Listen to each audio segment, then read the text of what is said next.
Umarangkada nga ngayong araw. Sa Mandaluyong City, ang huling meeting de avance ng Alyansa para sa Bagong Pilipinas. Inabangan naman ang pagdating doon ni Pangulong Ferdinand R. Marcos Jr. Ang detalye sa Balitang Pambansa ni Mela Lesmoras ng PTV Manila Live. Mela?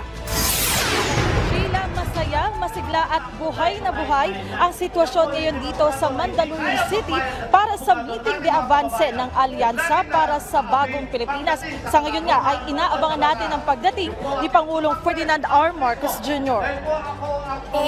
Maagang nagdatingan ang ating mga kababayan dito sa 9 de Febrero Corner Shop Boulevard sa Mandaluyong City para makilahok sa meeting de avance ng Alyansa para sa Bagong Pilipinas na pangungunahan mismo ni Pangulong Ferdinand R. Marcos Jr.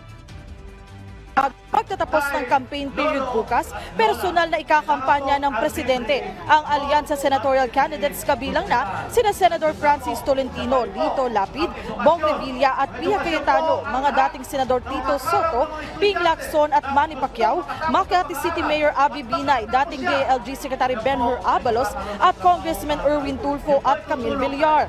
Ayon kay Alyansa Campaign Manager Toby Chanco, para sa huli nilang campaign sortie, patuloy na ilalatag ng kanilang mga kandidato ang kanilang plataporma.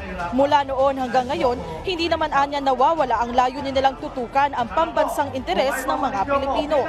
Kasabay na nagpaabot din ng taus-pusong pasalamat si Chanco sa lahat ng tumulong sa kanila sa buong campaign period na opisyal nang magtatapos bukas. Sheila, sa mga puntong ito ay tuloy-tuloy yung talumpati ng ating senatorial candidates dito nga sa meeting de avance ng Alyansa para sa Bagong Pilipinas.